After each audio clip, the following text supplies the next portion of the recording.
Bismillah, Assalamualaikum warahmatullahi wabarakatuh. Waalaikumsalam.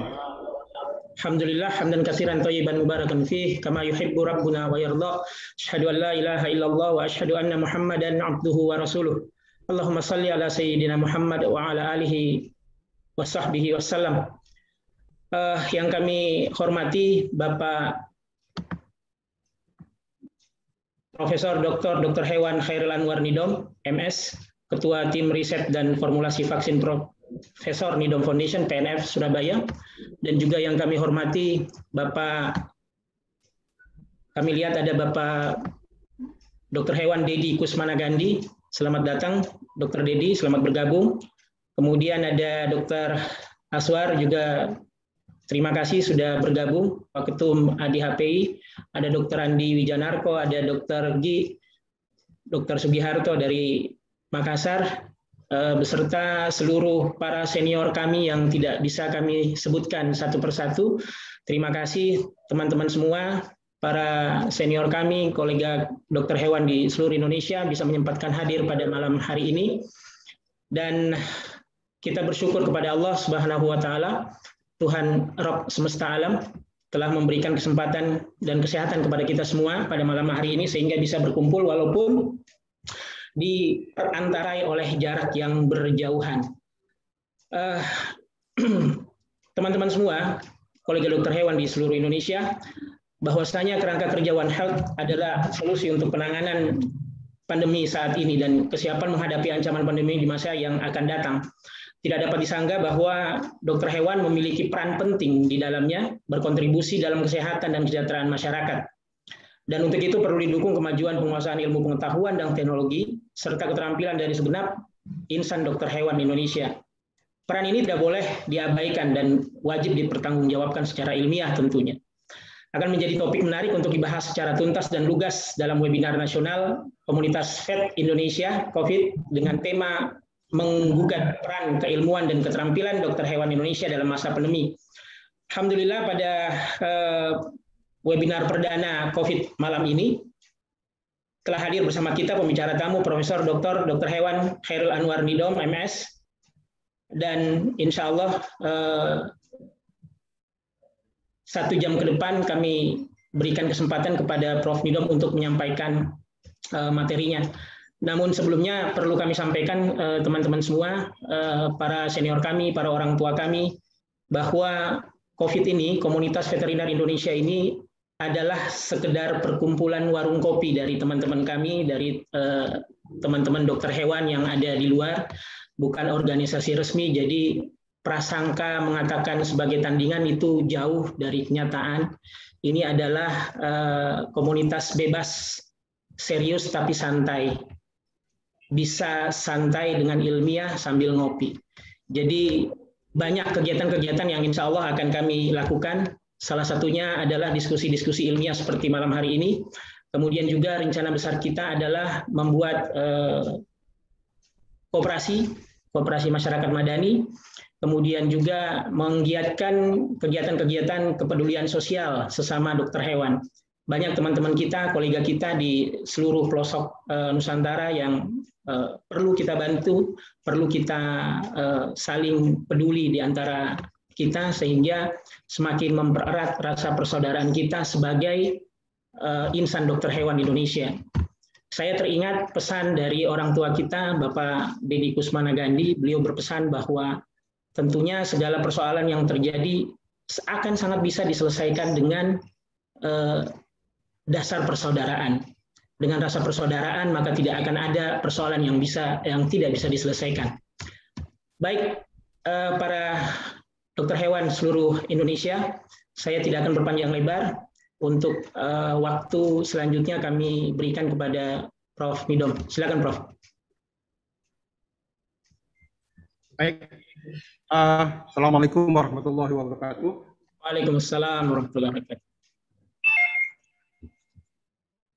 Selamat malam dan salam sejahtera buat kita semua. Yang saya hormati Pak Nur, kemudian para junior dan para mahasiswa saya dulu di Universitas Erlangga. Semoga Tuhan memberikan kesejahteraan ini. Jadi saya merasa gembira karena bersapa Ria tadi. Jadi ini semua sebetulnya berkat apa istilahnya jerih payah dari Dr. Ilsan dan COVID. Jadi artinya apa itu tadi komunikasi veteriner Indonesia. Jadi sekali lagi saya mengucapkan dan saya rasa ini suatu momen yang baik buat kita berkomunikasi dan kita bisa adakan setiap interval waktu tertentu untuk mendiskusikan bagaimana veteriner kita untuk masa yang akan datang. Karena memang tantangan yang akan kita hadapi akan lebih kuat dan lebih tidak biasa seperti yang lalu-lalu. Sebetulnya pertemuan kali ini adalah dipicu oleh surat edaran dari Ketua PDHI yang secara mendadak atau tiba-tiba ada suatu edaran yang berkeliling di seluruh anggota PDHI dan beberapa khalayak, tetapi sayangnya saya tidak mendapat. Kemudian ada nama lain yang di situ disebut adalah Dr. Indro. Saya nggak tahu juga bahwa apakah itu beliau memperoleh atau tidak. Nah, di dalam surat itu membuat saya menjadi galau karena persoalannya tidak muncul apa-apa, kemudian tahu-tahu ada surat itu, di mana letak dan sebagainya. Sementara saya sudah hampir 40 tahun menjadi anggota PDHI dan sepak terjang saya memang selama ini seperti ini dan sering disebut sebagai provokator. Kalau sebagai provokator yang bersifat memicu rangsangan saraf-saraf kita untuk maju, saya rasa tidak ada masalah saya disebut begitu. Tetapi ada hal apa sebetulnya di balik surat itu? Kalau boleh saya izin untuk menyampaikan sesuatu, izinkan saya malam ini untuk menyampaikan baik itu pemicu dari pertemuan ini dan apa hal yang ingin saya sampaikan berkait dengan pandemi, bahwa baik pandemi COVID maupun pandemi yang lain-lain. Sudah bisa saya izin share screen? Ya. Jadi surat yang diedarkan seperti ini, saya yakin bahwa di antara kita semua menerima edaran ini. Tetapi buat saya ini adalah suatu edaran yang harus ada asbabun nusulnya. Kenapa tahu-tahu dibuat seperti ini? Yang disebut adalah dua orang, yaitu saya dan Dr. Indro. Kemudian disebutkan di sana bahwa saya belum memperpanjang anggota PDHI. Sementara saya masuk di dalam kepengurusan cabang PDHI 1, di mana ketuanya satu kampus dengan saya, satu lingkungan. Kenapa kok tidak ada situasi yang menggambarkan selama ini? Yang kelima itu yang saya bingung. Mohon kepada masyarakat agar menanggapi dan menyikapi dengan bijak atas pernyataan dari yang bersangkutan. Pernyataan yang mana yang harus ditanggapi oleh masyarakat dengan bijak? Ini kan perlu sesuatu hal yang jangan membuat sesuatu yang mengaburkan, karena saya menghasilkan mahasiswa itu tersebar dari seluruh Indonesia. Oleh karena itu, apakah pembicaraan selama ini dikatakan hoax dan sebagainya? Ini yang saya melihat tidak sehat di dalam perhimpunan ini, tanpa ada penjelasan apapun. Nah, kemudian saya terus terang saya nggak mengikuti juga apa yang dimaksud dengan permasalahan di Dr. Indro.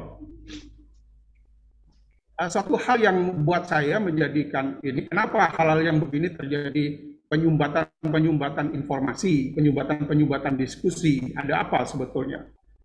Kasus sekarang, kejadian sekarang tidak sehebat waktu flu burung. Dan itu ada komunikasi kami dengan baik daerah maupun Jakarta. Nah, itulah yang menyebabkan saya harus memberikan semangat lagi kepada junior-junior saya, kepada kolega-kolega saya, apa dan bagaimana peran dokter hewan dalam menghadapi situasi normal maupun situasi genting. Itu yang sebetulnya perlu saya sampaikan. Memang banyak dari teman-teman yang menyarankan agar saya melakukan somasi terhadap Ketua Umum PBPDHI, karena di situ nama saya disebut dengan jelas. Tapi saya berharap, saya yakin bahwa Tuhan akan menyelesaikan dengan baik semua urusan-urusan yang ada di sini. Jadi saya tidak ingin memperkeruh persoalan-persoalan yang terjadi di dalam internal ini. Nah, karena apa? Saya ingin mengingatkan bahwa pada waktu 2004-2005 yang lalu, bahwa waktu flu burung, status saya adalah ketua PDHI Jatim, di mana waktu itu terus terang disebutkan bahwa saya sebagai ketua PDHI Jatim untuk yang mengungkapkan salah satu yang mengungkapkan tentang aspek-aspek flu burung. Jadi bukan hal yang suatu hal yang aneh buat saya untuk membawa nama organisasi ini. Yang kedua yang juga ribut, yang juga bukan ribut artinya, berselisih paham dengan beberapa pihak. Tatkala riset kami mengangkat suatu marker di mana ada marker psikologis dari Ebola virus di orangutan. Pada waktu itu juga persoalan meruncing, tapi kita tunggu bagaimana situasi-situasi untuk selanjutnya, karena ini juga tanggung jawab seorang dokter hewan tatkala kita menjumpai sesuatu yang ada di satwa liar. Nah, kemudian juga pidato guru besar saya, yaitu mengangkat aspek-aspek bioterorisme yang berkaitan dengan penyakit-penyakit zoonosis. Itu juga kami angkat di dalam persoalan-persoalan bagaimana pentingnya peran dokter hewan baik di nasional maupun internasional. Nah, jadi pada kesempatan malam ini saya mau izin untuk mengangkat judul Quo-Vadis Profesi Dokter Hewan Saat Pandemi COVID-19. Jadi itu yang kira-kira ingin saya sampaikan pada malam ini. Mudah-mudahan ada interaksi tanya jawab atau diskusi yang baik yang mencerminkan profesi kita bisa berperan aktif di dalam pada saat menangani pandemi COVID-19 ini. Saya mengingatkan kembali, ini adalah slide awal pada mahasiswa PPDH.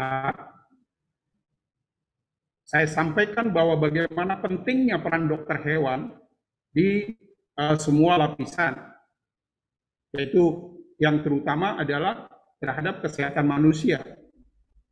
Jadi kita dekat sekali dengan profesi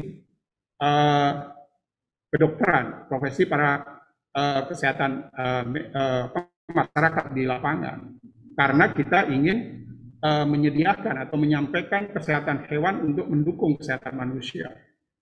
Banyak hal yang sebetulnya secara internasional bisa dilihat, direkod dalam hal ini adalah para dokter hewan telah menyelesaikan penyakit yang sudah teridentifikasi, baik itu di hewan domestik maupun hewan liar, tapi masih banyak penyakit-penyakit yang belum teridentifikasi. Jadi teman-teman dari Hokkaido dan sebagainya sekarang berburu ke negara-negara ketiga, baik di Afrika maupun di Indonesia, untuk melihat virus atau patogen apa atau bakteri apa yang belum terungkap, belum teridentifikasi, yang nantinya dapat mengganggu di dalam ekosistem.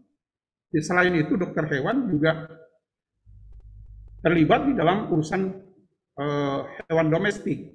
Jadi sudah ada diskusi berapa harga telur, harga daging dan sebagainya. Itu juga sebagian peran dokter hewan dilakukan di sana. Termasuk juga satwa liar. Satwa liar ada yang konservasi dan ada yang non konservasi. Sampai saat ini saya mempunyai mahasiswa S3 untuk mengeksplorasi ikan hiu. Jadi darahnya ikan hiu untuk kami kembangkan untuk HIV. Sampai sekarang kami belum bisa berhasil karena kami berhadapan dengan persoalan-persoalan. Jadi dari PET yang terakhir adalah fungsi kita dokter hewan di PET animal dan lab animal. Di mana lab animal biasanya kita melakukan uji preklinis obat maupun vaksin untuk hewan. Jadi agak aneh kalau misalkan ada yang mempertanyakan kenapa ada seorang dokter hewan mempertanyakan vaksin untuk manusia. Karena memang sebelum lolos dia harus lolos dari ininya dokter hewan. Nah, kemudian ini konsep One Health juga kami berikan kepada mahasiswa, bahwa konsep One Health itu adalah konsep yang kita harus bersama-sama. Oleh karena itu di akhir slide saya ini akan ada mengusulkan seandainya ada nanti suatu saat kepala puskesmas itu seorang dokter hewan, apa salahnya? Karena memang itu ada di ujung medan untuk mengatasi masalah One Health itu. Nah, ini kita tahu bahwa tentang COVID-19 ini juga merupakan interspesies jumping, di mana kita sampai sekarang belum tahu apakah benar dari kelelawar, dari ini dan sebagainya, tetapi itu harus dimiliki pengetahuan itu dan keterampilan itu oleh minimal dokter hewan untuk bisa mengetahui bahwa suatu virus atau suatu bakteri itu berasal dari host yang mana, sehingga kita bisa membantu persoalan-persoalan epidemiologi, persoalan-persoalan yang terjadi di masyarakat. Nah, ini cerita dari pandemik. Kebetulan jadi saya pribadi kebetulan ditakdirkan bisa mengikuti pandemik dari 2005 sampai sekarang. Jadi ada pelajaran-pelajaran yang sangat berharga yang diberikan oleh patogen, terutama adalah virus RNA yang terjadi selama ini. Nah, kemudian bagaimana One Health terus yang terjadi, ini juga diajarkan di mahasiswa tingkat awal di PPDH. Bagaimana kelanjutan setelah pandemik ini? Ini yang saya terus terang galau. Kenapa kita tidak bergerak? Kenapa profesi dokter hewan tidak bergerak untuk menangkap bagaimana virus COVID ini loncat atau lari kemana? Misalkan apakah ke kucing atau ke pet animal dan sebagainya. Apakah kita harus menunggu kejadian-kejadian baru kita mempelajari atau baru kita terjun untuk mengetahui dan sebagainya? Saya khawatir terus terang bahwa loncatan virus corona ini, COVID ini ke hewan-hewan kesayangan yang ada di sekitar manusia. Karena Coronaviridae itu tidak aneh untuk hewan.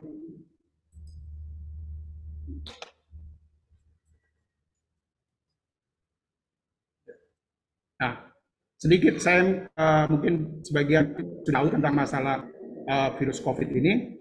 Yang pertama adalah dia juga tugas alami dan merampok seluruh inang. Jadi oleh karena itu saya kurang begitu yakin obat-obatan yang akan diusahakan itu bisa membantu, bisa menjadi pilihan obat yang bisa digunakan. Karena efek dari penggunaan obat terhadap seluruh material biologis ini bisa membuat side effect kepada ini. Jadi surat yang diedarkan oleh Ketua PBBDAI itu buat saya penuh tanda tanya, tahu-tahu karena tiba-tiba surat itu beredar sedemikian rupa tanpa saya ketahui, di mana dua hal yang disampaikan dalam surat itu bahwa saya belum registrasi, di mana registrasi itu sebetulnya urusan cabang, dan kebetulan ketua cabangnya ada di lokasi yang sama dengan saya.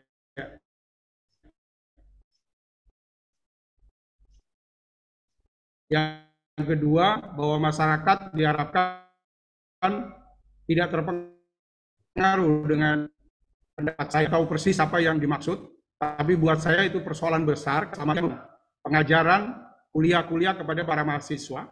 Kalau sampai Ketua BDHI mengatakan seperti itu, berarti Ketua BDHI itu memberikan suatu ilustrasi bahwa omongan saya di kuliah dan sebagainya tidak dapat dipercaya. Itu yang membuat saya galau. Banyak teman yang mengusulkan saya agar saya melakukan somasi. Tapi setelah saya pikir bahwa saya juga ingin membesarkan PDHI, maka saya putuskan tidak, tapi semua saya serahkan pada Tuhan Yang Maha Esa untuk memberikan keputusan yang terbaik buat kita. Itu Pak.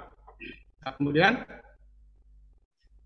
karena persoalan-persoalan itu sebetulnya bisa juga pada waktu tahun 2011 tatkala kami melakukan publikasi adanya marker Ebola di orangutan.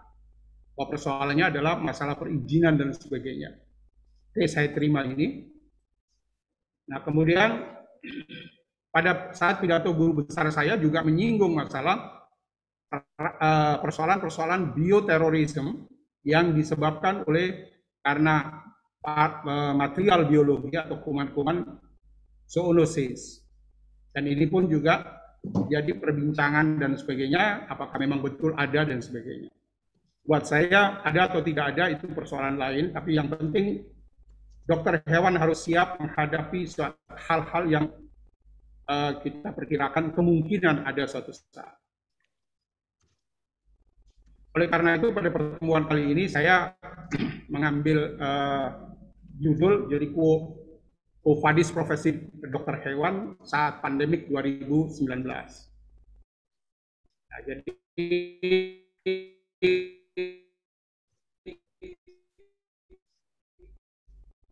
ini adalah tadi yang saya terangkan bagaimana peran dokter hewan yang bukan hanya sekedar kita risau pada harga telur naik, bukan hanya itu, tetapi gambarkan ini sampai pada terakhir adalah pet atau lab animal, di mana lab animal ini kita penting dokter hewan bertanggung jawab terhadap uji-uji preklinis, baik itu obat maupun vaksin.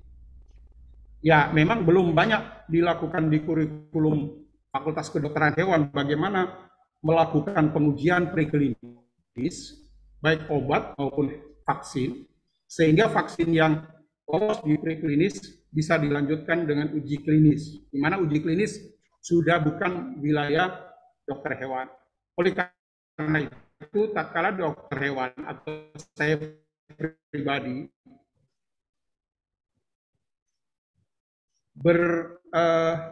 berargumen tentang vaksin-vaksin yang beredar saat ini, itu karena memang adalah bagian dari fungsi dan tanggung jawab moral kita sebagai dokter hewan. Konsep One Health juga kita berikan kepada para mahasiswa kedokteran hewan pada saat di PPDH, di mana konsep ini adalah sebuah konsep kesatuan melihat dari satu penyakit yang ada di suatu daerah. Oleh karena itu, mimpi saya adalah bagaimana suatu saat puskesmas itu adalah kepala puskesmas adalah seorang dokter hewan. Berarti di dalam puskesmas itu juga ada fungsi-fungsi veteriner di sana untuk melihat satu kesatuan kesehatan hewan. Nah, ini juga COVID-19 ini tidak lepas dari peranan dari hewan-hewan liar. Jadi apakah itu kelelawar, apakah itu terenggiling dan sebagainya. Dan sampai sekarang belum ada kejelasan virus COVID ini aslinya berasal dari mana. Nah, tugas seorang dokter hewan seharusnya sudah bisa membedakan bahwa sebuah virus atau sebuah patogen yang berasal dari suatu spesies itu bisa menunjukkan tertentu. Tapi sekarang belum. Tapi harapan saya besar bahwa suatu saat dokter hewan bisa menyampaikan bahwa suatu virus yang terjadi pandemik ini berasal dari X, berasal dari A, dan sebagainya. Demikian juga seorang dokter hewan bisa mengatakan bahwa ini adalah wabah alami dan wabah buatan. Dalam perjalanan pandemik ini kita tahu bahwa sejak 1990 sampai 2020 itu terjadi beberapa kali, dan alhamdulillah saya ditakdirkan mengikuti beberapa kali pandemik sejak 2005 sampai saat ini. Dan banyak pelajaran yang diberikan oleh kuman-kuman atau patogen pandemik kepada pembelajaran baik pribadi maupun orientasi terhadap penyakit-penyakit yang selama ini ada. Nah, ini adalah bagaimana interaksi human berdasarkan One Health Approach. Jadi sudah ada konsep-konsep bagaimana melihat pandemik ini dari dua sisi, yaitu kesehatan manusia dan kesehatan hewan. Nah, kemudian yang berikutnya adalah kita juga harus bisa mengantisipasi Coronaviridae ini setelah nanti pandemik akan lari kemana. Tidak mungkin virus COVID ini akan nol sama sekali di dalam populasi dunia. Bisa dia hinggap di host yang baru atau dia bertahan di dalam host yang saat ini ada. Oleh karena itu perlu adanya kajian-kajian berikutnya supaya kita tidak terkagetkan. Jadi di lab kami sudah mulai sekarang mencoba untuk mencari alternatif kemungkinan Coronaviridae COVID ini lari ke atau loncat ke spesies yang mana. Nah, sedikit mungkin menyinggung tentang persoalan COVID-19 ini.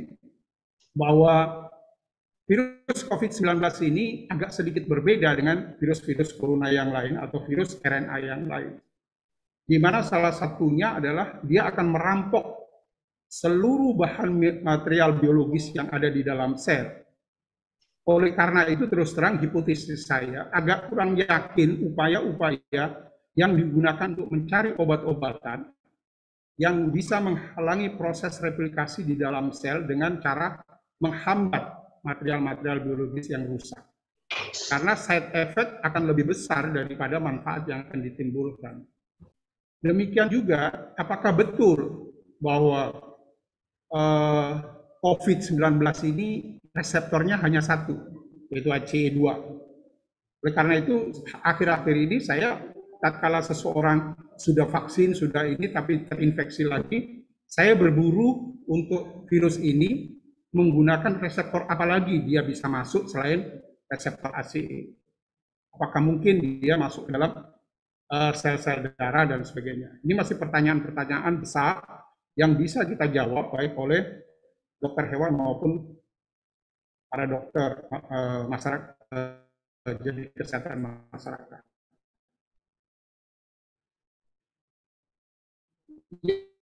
Yang kedua,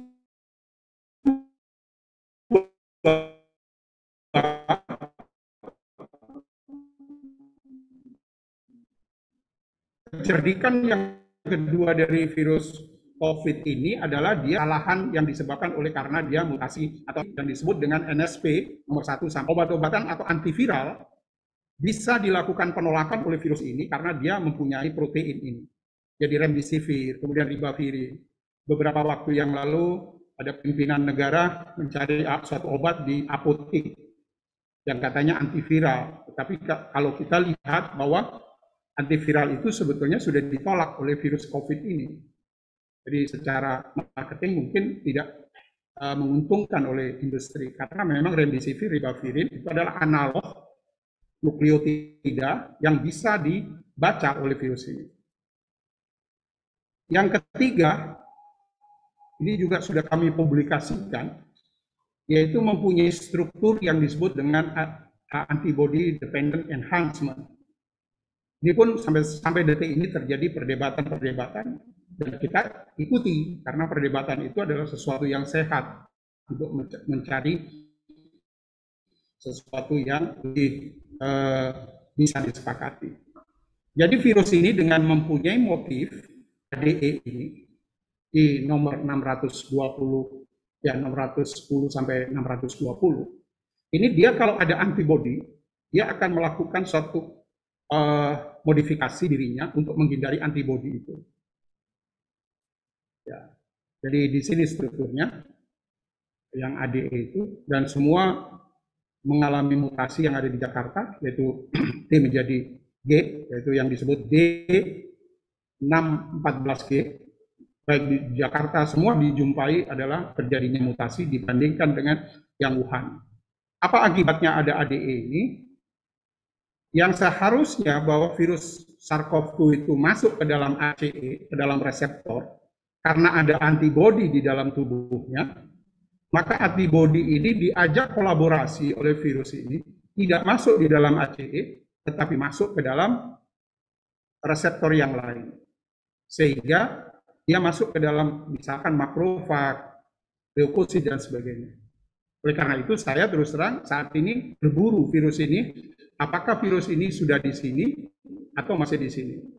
Karena banyak kejadian swab negatif, kemudian antibodi positif sudah melakukan vaksin, tetapi dia masih terinfeksi. Apakah virus yang masuk ke dalam pintu yang lain ini yang keluar lagi tatkala lingkungan menguntungkan. Nah, kemudian dibuat filogenetik, pohon filogenetik, maka sudah sangat bervariasi antara virus-virus yang ada. Ini mulai yang merah ini adalah virus Wuhan atau varian alfa, kemudian ada varian beta dan seterusnya. Jadi sudah sedemikian rupa virus yang ada di Indonesia, bukan hanya satu macam virus, tetapi sudah mungkin berat ratusan dan sebagainya yang ada di Indonesia. di mana di awal waktu peristiwa Wuhan, itu semua virus bisa dikelompokkan menjadi satu, tidak terpecah-pecah. Jadi bisa kita bandingkan dengan perkembangan selama 1,5 tahun ini, bahwa virus ini sudah begitu variasinya yang timbul di masyarakat, bukan hanya satu macam saja. Nah, ini salah satu bentuk yang susunan virus yang banyak diperbincangkan, tapi sudah di take down publikasinya, yaitu ada sisipan nukleotida HIV di sini, ada 4. 1, 2, 3, 4. Nah, ini pertanyaannya, bagaimana sebuah virus corona bisa tersisipi oleh sepotong-sepotong dari virus HIV? Apakah ini terjadi karena pada saat dia masih di kelelawar, atau dia loncat di manusia? Tetapi ini sudah di take down, tidak ada papernya. Tapi kalau mau melacak itu ada, jadi dari Padran tanggal 31 Januari 2020. Ini persoalan-persoalan yang mungkin menjadi suatu persoalan diskusi minimal buat teman-teman veteriner, karena mutasinya ini di kelelawar, di terenggiling, atau di wilayah hewan yang lain. Itu jangan sampai terjadi missing link, kita tidak bisa mengetahui. Kalau memang ada suatu wilayah yang bisa disusupi oleh potongan-potongan yang mirip dengan HIV, maka kita harus berhati-hati di dalam melihat peran hewan dalam struktur penyakit yang holistik tadi. Ini adalah satu resume dari virus-virus yang ada di Indonesia yang sudah dikirim ke GISAID. Jadi saya yakin bahwa ini kalau riset kita lebih banyak lagi, identifikasi kita lebih banyak lagi, saya yakin akan banyak sebaran-sebaran yang akan bisa ditampilkan. Nah, jadi 13 Juli yang lalu kami mencoba mengumpulkan data virus yang ada di Indonesia. Maka dominan adalah isolat B16172, yaitu isolat Delta. Jadi sebanyak 560 yang dikirim dari Indonesia, maka isolat Delta adalah yang paling dominan. Setelah itu diikuti oleh isolat Alpha, di mana terdiri dari isolat Wuhan, isolat B117 dan sebagainya. Kemudian yang lain kecil-kecil, bahkan belum ada laporan misalkan isolat varian gamma dan sebagainya. Ini adalah fakta. Jadi kalau kita mau melihat musuh kita apa, maka kita harus tahu menghadapi musuhnya adalah varian Delta. Kemudian kita ukur lagi, bagaimana suatu virus COVID itu di dalam melakukan mutasi. Jadi laju evolusi virus COVID itu lebih kurang 8 kali 10 pangkat min 4 nukleotida per tahun. Nah, virus alami itu 10 pangkat min 6 mutasi di setiap replikasi. Kemudian setiap siklus replikasi butuh waktu 10 jam. Oleh karena itu, replikasi yang akan terjadi adalah 10 pangkat 3 siklus. Kita bisa bayangkan, 1 tahun dia akan melakukan mutasi berapa banyak. Nah, kemudian kita berbicara dengan vaksin. Apakah strategi vaksin ini sudah tepat untuk menghadapi COVID? Itu yang menjadi pemikiran-pemikiran kami dalam melihat aspek virusnya dengan aspek vaksin. Saya bukan berarti tidak setuju dengan vaksin, bukan. Mari kita pertimbangkan sifat dan karakter dari coronavirus ini, COVID ini, yang sedemikian tingginya, dengan sedemikian cerdiknya, kemudian kita hadapi dengan vaksin dengan pola pikir yang konvensional. Kami pun juga sudah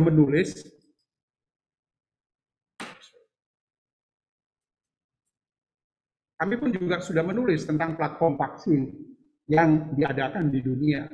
Tetapi kita harus bertanya, kecepatan mutasi versus perubahan platform seed vaksin itu bagaimana? Kita bisa bayangkan sekarang bahwa varian Wuhan, varian Delta sudah dominan, sementara vaksinnya masih varian Wuhan. Itu yang menjadikan pertanyaan buat kita. Nah, jadi sementara target vaksinasi itu adalah baru tercapai sekitar 19,32%. Sementara itu, pola mutasi dari virus corona sudah sedemikian cepatnya. Oleh karena itu, perlu kita sampaikan di dalam penyampaian dari aspek ilmiah bahwa virus itu begini, vaksin seperti ini, apa tidak ada alternatif yang lain, seperti itu. Oleh karena itu, ada penelitian yang sangat menarik yang dilakukan oleh teman-teman dari Thailand yang dipublikasi Juni yang lalu, tanggal 21 Juli yang lalu, ya, tentang SARS-CoV-2 varian, jadi concern terhadap pembandingan dari cohort studi. Nah, ternyata bahwa kesimpulannya strain Wuhan itu paling baik dinetralkan oleh serum infeksi alam. Kemudian strain alpha paling baik dinetralkan oleh serum infeksi alam. Kemudian strain beta dinetralkan sama baiknya dengan serum infeksi alam tahun 2020. Strain delta dinetralkan sama baiknya oleh serum infeksi alam tahun 2020 dan 2021. Jadi kesimpulan ini tidak menyinggung bahwa antibodi dari vaksin yang digunakan, yaitu Sinovac, itu bisa mengatasi baik strain Wuhan, strain alpha, strain beta, maupun strain delta. Ini bukan saya yang ngomong, ini adalah penelitian dari Thailand. Kalau memang nggak percaya, mari kita lakukan bersama-sama untuk cohort study di Indonesia. Kemudian ini sejalan dengan riset pengamatan yang kami lakukan, prevalen yang kami lakukan terhadap para nakes yang sudah lengkap diberi vaksin 2 kali, kemudian kami ambil 10-30 hari setelah vaksinasi. Ternyata hasilnya terdapat 3 kelompok. Kelompok 1 adalah kelompok yang punya antibodi tapi tidak punya daya protektif. Jadi antibodinya ada, titernya tinggi. Kemudian kelompok yang kedua adalah kelompok yang tidak punya antibodi dan tidak punya daya protektif, tapi sudah punya sertifikat vaksinasi. Ya, ketiga adalah kelompok yang punya antibodi dan punya daya protektif. Tentunya yang ketiga inilah yang kita harapkan. Nah, kemudian apa peran dari fungsi veterinarian dalam kerangka One Health? Tentunya banyak yang bisa kita lakukan. Jadi kita bisa melakukan monitoring prediktor sebagai early warning system, kemudian kontrol inang dan vektor penyebab penyakit zoonosis, kemudian monitoring satwa liar, melakukan investigasi in vitro, edukasi kepada masyarakat mengenai risiko dan perawatan kesehatan hewan, melakukan riset pengembangan vaksin dengan menggunakan hewan coba yang berbasis kedokteran komparatif. Sekarang sudah mulai bergeser, bukan ferret, bukan tikus, bukan kelinci yang dijadikan hewan cobanya, tetapi hamster. Kemudian penetapan konsep kedokteran translasi itu perlu dilakukan bersama-sama. Zoobioequity dan knowledge transfer dalam tim multidisiplin kedokteran. Yang H ini adalah kontrol sanitasi hewan peliharaan dan hewan ternak. Yang terakhir adalah inspeksi dan kontrol produk makanan hasil ternak. Jadi semua peran ini bisa sekarang dilakukan. Bukan menghadapi pandemi ini adalah hanya dilakukan oleh satu profesi saja. Tapi semua harus menjalankan untuk suksesnya kita mengendalikan pandemi. Jadi kesimpulannya adalah mengubah paradigma konsep dikotomi antara kesehatan masyarakat dan kesehatan veteriner. Dokter hewan selalu menjadi kelompok inti profesional kesehatan. bukan tempelan, bukan sekoci tempelan saja, tetapi inti profesional kesehatan yang berpengaruh dalam skala global dan sebagainya. Dokter hewan selalu berada di garis depan pemantauan dan surveillance virus zoonosis. Pengalaman dan data terkait yang dibagikan dalam platform khusus antara kedua profesi dokter hewan dan dokter manusia dapat menjadi informasi penting dalam memberikan early warning. Saya jadi teringat tulisan saya tahun 2000, di mana dalam tulisan di Kompas itu tahun 2016 kalau nggak salah, saya menyarankan agar dibentuk Dewan Vaksin Nasional. Karena vaksin ini bukan hanya sekedar alat untuk mengendalikan kesehatan, tetapi juga bisa menjadikan alat untuk memasukkan sesuatu. Oleh karena itu harus dibentuk suatu tim yang terdiri dari berbagai macam unsur, baik unsur kesehatan termasuk dokter hewan, kemudian unsur ketahanan negara, unsur industri dan sebagainya. Nah, oleh karena itu kami terus melakukan suatu upaya-upaya dengan menggunakan COVID sebagai sentral isu. Salah satunya adalah kami bekerja sama dengan Universitas Diponegoro untuk membuat pembersihan di udara dengan menggunakan alat Zetaclean. Alhamdulillah hasilnya sudah selesai dan sangat baik. Demikian juga mahasiswa S3 saya untuk menelusuri hewan-hewan yang selain ini yang dapat mungkin bisa dikembangkan sebagai alat untuk budidaya atau kemungkinan dia adalah sebagai alternatif hewan transisi nanti setelah pandemik ini selesai, yaitu pada hewan zebrafish.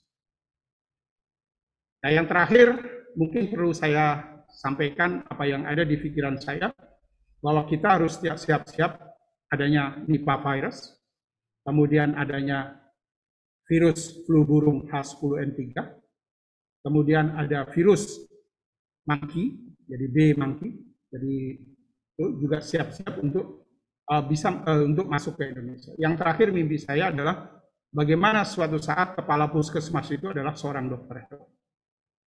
Kira-kira begitu Pak Ilsan. Saya mohon maaf.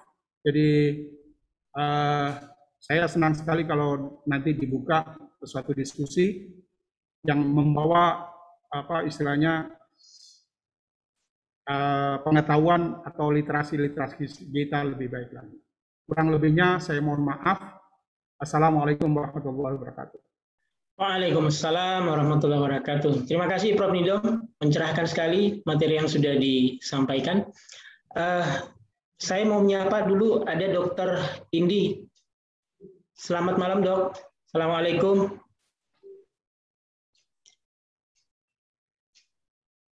Dr. Indi. Ada Dr. Indi, Prof.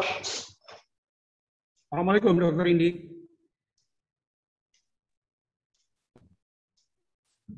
Ada Dr. Indro.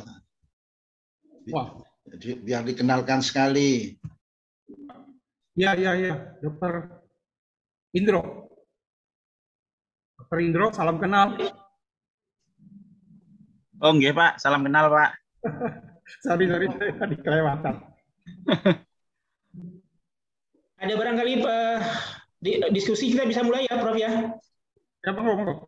Silahkan teman-teman yang lain raise hand dulu, nanti kita berikan kesempatan satu persatu untuk secara bergilir barangkali untuk menyampaikan pendapat, komentar, ataupun pertanyaan. Silahkan.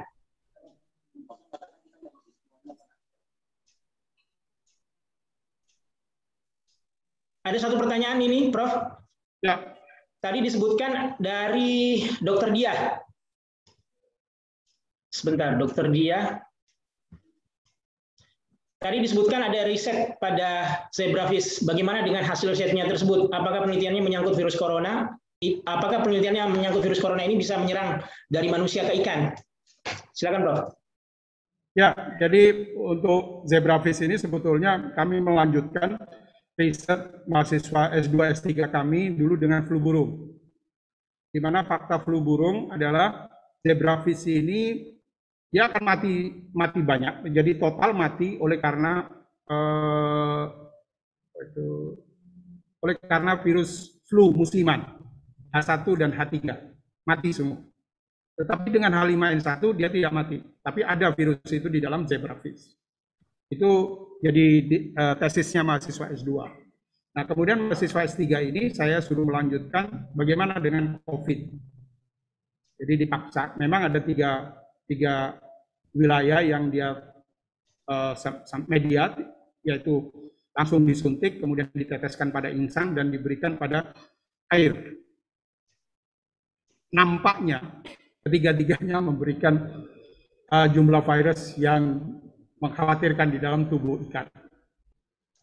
Bagaimana dia nanti selanjutnya belum kita analisis karena ini masih dilanjutkan dengan penelitian-penelitian berikutnya, termasuk imunohistokimia, termasuk postulat Koch. Jadi kita kembalikan lagi spesimen dari ikan zebrafish itu ke hewan yang lain. Apakah dia juga infektif atau tidak? Itu. Tapi yang jelas kelihatannya virus itu ada di dalam ikan itu. Baik, terima kasih Prof. Di belakang Dokter Dia ada Dokter Wawan Sutian. Dokter Wawan Sutian, silakan Dok. Langsung bertanya ke Prof, silakan. Ada yang resen? Dokter Wawan Sutian, silakan.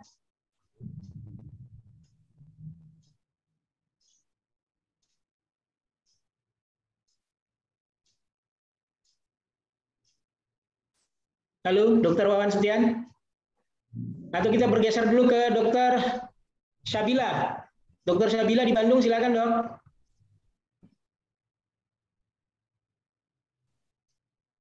Halo, selamat malam. Malam, ya silakan. Terima kasih atas kesempatannya, Dok. Ya, ini saya mau tanya terkait tadi kan Prof Nidom ngasih lihat ini ya untuk pengecekan titer antibodi dari SARS-CoV-2 ini. Nah, kalau yang saya lihat itu SARS-CoV-2 kan pakai metode ujinya ECLIA ya, Dok. Electrochemiluminescence immunoassay gitu. Nah, biasanya kalau kita di hewan atau kebetulan saya di poultry kan kita pakainya ELISA. Dan kalau mau lihat titer protektifnya itu biasanya pakai viral neutralization. Nah, kalau di human ini seperti apa, Dok? Dan boleh dijelasin tentang ECLIA tadi, Dok, mungkin? Terima kasih. Jadi untuk pengujian antibodi kami tidak menggunakan ECLIA, tapi karena kami belum mampu membeli. Nanti mungkin nunggu sponsor dari Dr. Ilsan. Jadi kami nanti diberikan. Insya Allah. Jadi kami menggunakan metode ELISA sendiri, metode ELISA yang konvensional. Nah, kemudian kami menggunakan netralisasi langsung dengan virus. Kami lakukan di sana. Jadi dengan lupa saya istilahnya. Jadi reduction neutralization test, PNRT, plug reduction neutralization test. Jadi kami menggunakan virus utuh, virus hidup untuk menguji antibodi yang dari orang yang kami ambil itu. Jadi kami batasannya adalah titer antibodi adalah harus di atas 100, itu yang kita namakan positif. Kemudian PRNT-nya di atas 20%. Itu kita katakan protektif. Jadi kita menggunakan menggunakan virus utuh.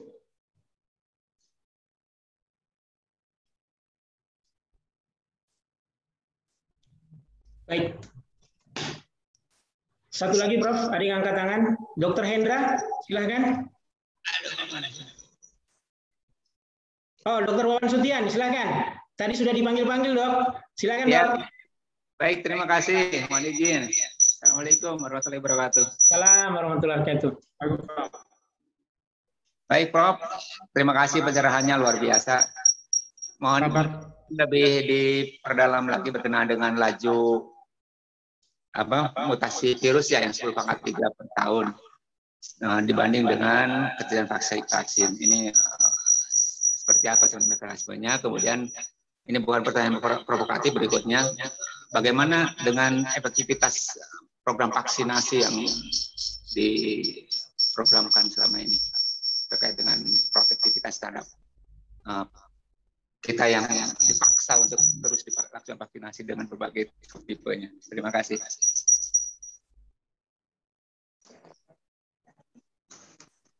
Demikian. Ya, silakan Prof. Dijawab Prof. Pertanyaan yang terakhir tadi agak sedikit kurang ini karena ada apa itu suara tadi. Ya, yang terakhir ini bukan pertanyaan provokatif, tapi ingin pencerahan lebih jauh aja berkenaan dengan tadi kan ada apa mutasi yang cukup tinggi ya, 1 tahun itu 10,3 dengan ketersediaan vaksin dan vaksin bisa mengikuti dengan virus yang cukup tinggi tingkat mutasinya. Sementara kita saat ini divaksin dengan berbagai subtipe yang ada dari China, dari Amerika, dari lain-lain, bahkan dari Indonesia yang sudah dikembangkan.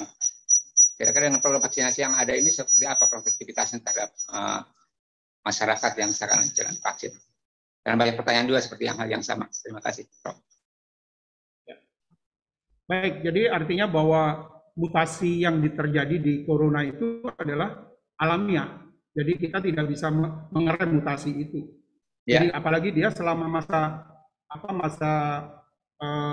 wabah ini pasti mutasinya akan terjadi lebih tinggi karena dia loncatan kepada host itu lebih sering daripada dalam keadaan stabil. Oleh karena itu tidak biasa di dalam belum pernah ada cerita bahwa saat wabah itu di puncak itu dilakukan vaksinasi. Ya. Itu yang pertama. Yang kedua, corona itu memang hampir tidak sukses kalau kita pendekatannya dengan vaksinasi. Karena kecepatan mutasi itu sulit untuk secara teknologi diikuti oleh teknologi vaksin-vaksin yang konvensional ini. Oleh karena itu, tadi kesimpulan dari teman-teman di Thailand, antara vaksin dengan infeksi alam itu tidak ada bedanya. Jadi artinya kesimpulannya kalau misalkan ini, jadi orang yang dengan OTG itu sudah mampu mengatasi virus-virus dari berbagai tadi, baik Wuhan maupun dan sebagainya. Oleh karena itu, ya karena ini program pemerintah ya silakan saja. Tetapi kita sebagai orang yang berada di lingkungan kampus yang perlu mengingatkan tentang persoalan-persoalan ini. Masalah nanti benar yang mana dan sebagainya kita tunggu waktu yang membuktikan. Baik, begitu barangkali Dr. Wawan? Siap, terima kasih. Terima kasih, Dok. Ya, kita selingi dengan pertanyaan di chatroom, Prof.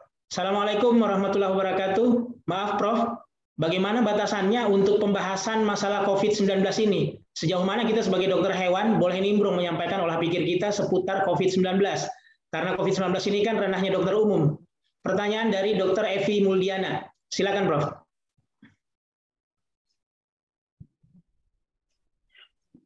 Ya, saya kalau berpendapat saya adalah sebelum seseorang itu masuk rumah sakit, itu adalah wilayah kita bersama. Kalau mereka masuk di dalam rumah sakit itu bukan wilayah kita. Itu sepenuhnya dari teman-teman kedokteran. Tetapi sebelum mereka masuk ke dalam wilayah rumah sakit itu adalah kita boleh ikut campur, ikut memberikan saran dan sebagainya, ikut mencari alternatif penanganan. Itu yang menurut saya begitu. Jadi sebenarnya tidak ada kesalahan ya, Prof? Tidak melanggar kode etik dan lain sebagainya menurut Prof?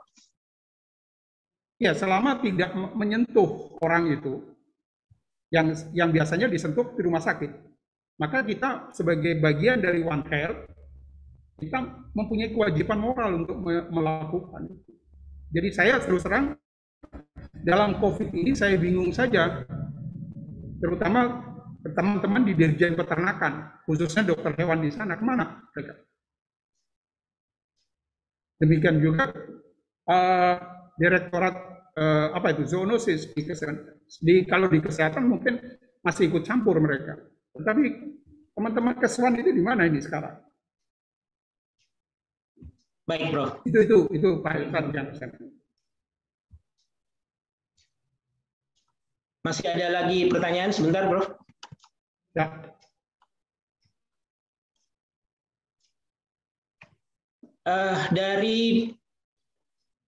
Sebentar.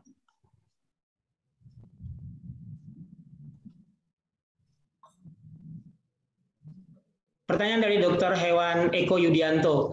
Kenapa trial tidak dilakukan pada anjing dan kucing juga, Prof?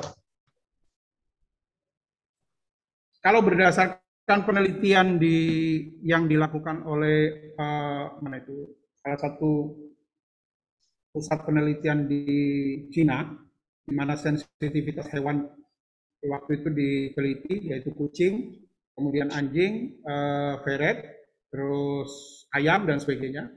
Maka yang punya sensitivitas tertinggi adalah kucing, kemudian ferret, baru anjing, hewan-hewan yang lain. Nah, untuk menentukan apakah suatu hewan coba itu mempunyai suatu komparasi dengan manusia, itu sangat diperlukan suatu penelitian-penelitian menyamakan metabolisme dan sebagainya. Karena riset-riset yang preklinis itu sangat beragam ininya, sangat lebar parameter yang kita uji. Terakhir kami menguji salah satu vaksin, itu ada 146 parameter untuk satu vaksin. Jadi itu hanya untuk toksisitas saja. Jadi bisa saja nanti dicoba, misalkan anjing dan sebagainya, bagaimana untuk sebagai hewan coba. Tapi berbeda dengan hewan yang sensitif atau tidak sensitif. Gitu. Baik, Prof. Terima kasih, Prof. Satu lagi barangkali pertanyaan dari chatroom. Setelah itu kita akan beralih ke teman-teman yang raise hand. Dari Dr. Zaki, dari Dr. Zainal Abidin, Sidrap, Sulawesi Selatan. Dari penyampaian Prof. Nidom bahwa efek vaksin berbeda-beda. Ada yang protektif dan ada yang tidak. Apakah Prof. Nidom memiliki data persentase dari ketiga data tersebut?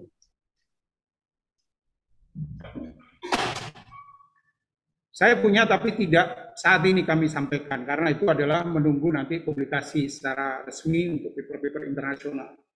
Itu yang bisa saya sampaikan. Tapi yang jelas bahwa dari 1, 2, 3 yang jelas memang persentase dari 1 dan 2 yang paling banyak. Dan saya sayangkan bahwa pihak otoritas menyarankan agar tidak dilakukan pengujian antibodi terhadap orang-orang yang sudah divaksin. Itu saya menyayangkan kenapa harus dilakukan seperti itu. Sampai saya bilang bahwa peternak ayam setelah melakukan vaksinasi pasti diuji titer antibodinya untuk melihat efektivitas dari vaksin tersebut. Apa salahnya kalau ini masyarakat yang sudah divaksin kemudian dilakukan screening untuk melihat titer antibodi. Baik, Prof. Terima kasih. Kita beralih ke peserta yang mengangkat tangan. Dr. Hendra, silakan. Oke, terima kasih banyak. Suara saya kedengaran, Mas? Ya, kedengaran. Silakan. Oke, terima kasih banyak Prof. Nidom atas penyampaian materinya. Ini kan kalau, mohon maaf tadi saya di tengah-tengah presentasi baru bisa masuk gitu. Jadi mungkin agak ketinggalan informasinya mungkin. Ini saya mau nanyakan begini, Prof. Ini kan kejadian COVID itu kan banyak sekali korbannya, baik ekonomi, jiwa, dan lain sebagainya gitu. Nah, apa yang paling efektif yang bisa dilakukan secara nasional, secara massal untuk kira-kira mengatasi ini? Kalau misalnya vaksin itu tidak efektif, lalu apa yang harus dilakukan? Kalau Dr. Endro itu mungkin ada di sini, itu kan ada protokol masyarakat gitu, atau protokol rakyat. Protokol rakyat. Nah, protokol rakyatnya itu apa bisa dilakukan, apa itu benar atau tidak? Karena memang sekarang ini banyak berseliweran ke WA yang kita tidak tahu itu benar atau tidak dari informasi-informasi yang beredar begitu. Nah, itu mohon untuk pencerahannya, Prof. Terima kasih banyak. Ya, kalau saran saya protokol rakyat plus 5M, kan gitu. 5M-nya itu adalah masker, dan terakhir pon-pon. Ya, baik, Prof. Kenapa hanya itu yang ingin saya sampaikan? Karena memang virus ini tidak sulit mencegahnya. Dia asal tidak masuk ke dalam tubuh kita. Kita bisa cegah dia masuk ke dalam tubuh kita. Dia di udara sudah inaktif. Jadi jangan biarkan virus ini masuk ke dalam tubuh baru kita tantang dengan antibodi. Secara logika kita pun juga kalau sudah dijebak begitu pasti melakukan perlawanan. Oleh karena itu kita tutup pintu kita sebaik-baiknya, seketat mungkin, sedisiplin mungkin. karena virus ini sebetulnya tidak langsung membunuh seperti flu burung, tetapi dia akan menjadi penguat terhadap kelainan-kelainan komorbid. Selama orang itu memperbaiki, memonitor komorbidnya, insya Allah virus ini tidak terlalu banyak mengganggu. Virus ini hanya numpang untuk memperbanyak diri. Istilahnya musim kawinnya sekarang, jadi kita ikhlaskan. Asal diri kita tidak komorbidnya bisa kita perbaiki. Karena itu yang misalkan yang diabetes, ya kita mengurangi glukosa dan sebagainya agar di dalam darah itu tidak terlalu mengental dan sebagainya. Nah, itu sepertinya. Jadi artinya sederhana tanpa memerlukan keputusan dengan vaksin. Baik, Prof. Terima kasih. Di belakang Dr. Hendra ada Dr. Ladu Hardia. Silakan, Dok.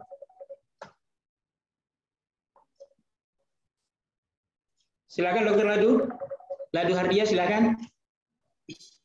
Masih mute. Assalamualaikum. Assalamualaikum warahmatullahi wabarakatuh. Silakan, Dok. Ya, terima kasih banyak, Prof. Assalamualaikum warahmatullahi wabarakatuh. Waalaikumsalam. Saya muridnya Prof. Nidom. Sehat, Prof? Alhamdulillah. Saya gini, Prof. Saya bekerja di bidang pet animal di daerah Tangerang. Ini kan tadi hewan coba dan lain-lain banyak juga yang datang ke kita, contohnya kayak hamster, anjing, kucing. Mereka kan kemarin sudah sempat ada statement bahwa anjing dan kucing itu tidak dapat menularkan COVID.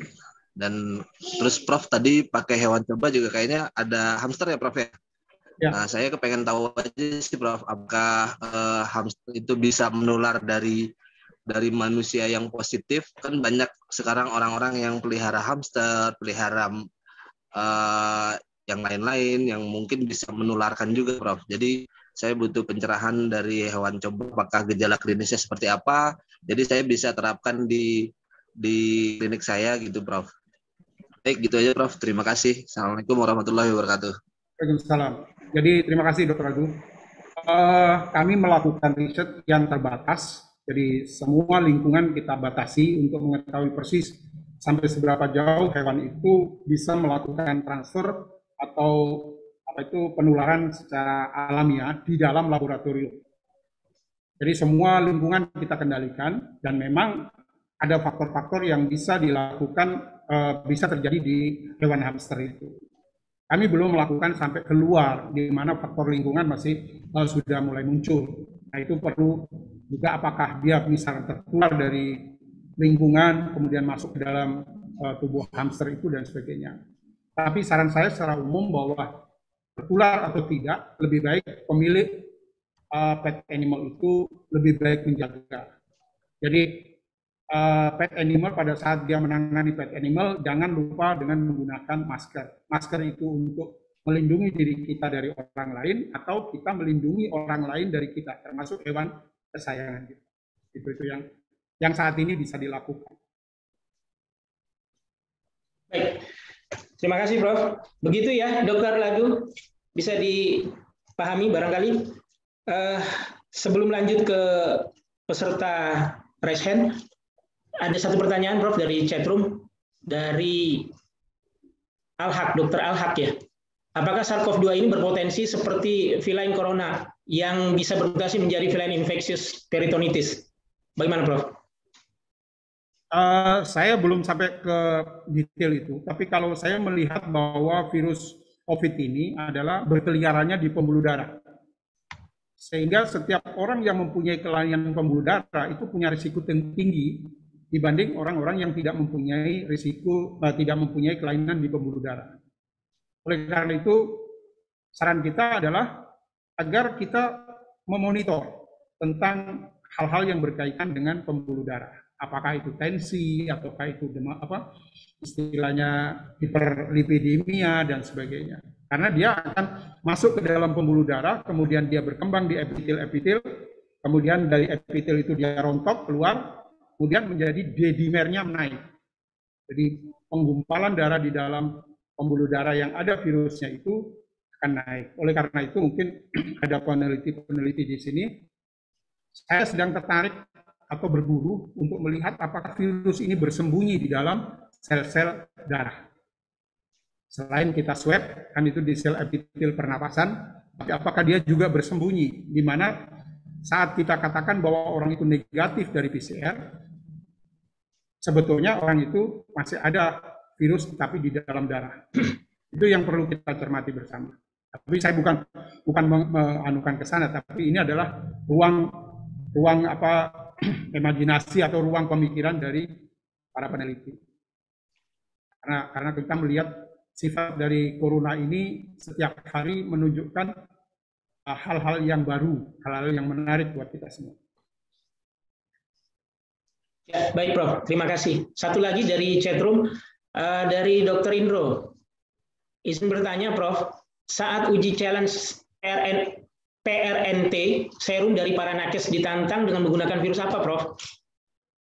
Kami menggunakan virus dari virus corona, jadi virus COVID dari orang-orang yang positif. Jadi PNF ini kan juga menerima pelayanan pengujian PCR, sehingga tatkala kami mendapatkan spesimen positif, kami lakukan pengembangan di dalam BSL-3. Kemudian di dalam BSL-3 itulah kami melakukan PRNT tadi. Jadi dengan white light. Jadi apa istilahnya? Ya, white light. Baik. Lanjut Prof, satu lagi Prof. Salam sehat Prof dari Dr. Setia Hadi. Melihat dinamika COVID di Indonesia saat ini, bagaimana Prof melihat prognosanya? Ya, prognosa dari COVID saya juga tidak bisa mengatakan kemana. Tapi jangan sampai kita kehilangan dua-duanya. Yang satu kita tidak bisa meramal prognosanya, yang kedua tidak dapat ilmunya dari virus ini. Oleh karena itu, kita sebaiknya mendapatkan virusnya, ilmu dari virus yang baru ini. Jadi kalau teman-teman Jepang itu berlomba-lomba untuk melakukan publikasi terhadap temuan-temuan dari karakter virus ini. Sementara bagaimana cara menanganinya adalah setelah kita mengetahui persis karakter dari virus ini apa. Jangan sampai kita menggunakan istilahnya simplifikasi dengan mengatakan bahwa virus ini sama dengan ini, maka kita berikan dengan itu. Gitu. Jadi virus ini betul-betul virus-virus yang memang unik dan menarik untuk mendapatkan pengetahuan baru dari virus pandemi ini. Jadi jangan sampai kita hanya mendapatkan kepanikan, ketakutan, dan sebagainya tanpa mendapatkan keilmuannya. Itu Pak. Ya, baik Prof, terima kasih. Satu lagi Prof, ini agak bukan sedikit, ini sangat penting barangkali diketahui oleh teman-teman semua. Ada pertanyaan dari Dr. Teresia Metalestari. Mohon izin bertanya Prof, range posisi dokter hewan secara legal hukum terkait pandemi COVID-19 di Indonesia bagaimana ya Prof? Dan bagaimana kekuatan hukumnya? Saya tidak tahu persis, itu tadi ada Aji Aji Agung itu kan ahli hukumnya itu. Jadi saya tidak bisa komentar sebetulnya bagaimana hukum dan penelitian. Tapi buat saya adalah mari kita teliti dulu, baru kita ikuti hukumnya bagaimana. Kalau tidak ada ya kita buat kalau memang itu penting kan gitu. Saya pernah melanggar hukum tatkala saya mengambil sampel dari orangutan. Ya. Itu yang sampai menunjukkan adanya marker Ebola. Waktu itu saya dapat informasi dari wartawan Tempo bahwa saya mau disomasi atau diperkarakan. Saya bilang silakan. Bahwa seorang peneliti itu juga bisa salah, melanggar hukum. Tapi masyarakat juga tahu bagaimana seseorang atau suatu lembaga yang menyimpan informasi yang membahayakan masyarakat itu kedudukan hukumnya. Itu saja saya ini. Tapi ternyata tidak dilanjutkan. Saya tunggu itu karena memang persoalan-persoalan hukum ini memang pelik. Wilayah-wilayah itu kan sudah diatur. Sementara virus ini tidak mengenal aturan atau wilayah-wilayah yang sudah diatur oleh aspek-aspek hukum. Oleh karena itu kita bergembira di BDHI ini ada banyak sarjana hukum. Salah satunya adalah Haji Agung dari Denpasar. Itu Pak. Ya, terima kasih Prof. Mungkin izin ini Prof, saya mengundang Dr. Cecep barangkali bisa memberikan komentar terkait masalah ini. Salah satu keahlian beliau rasanya ini. Silakan Dr. Cecep. Ya.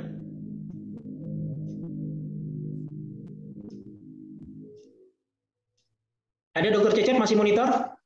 Tadi saya lihat ada ikut hadir. Dr. Cecep silakan.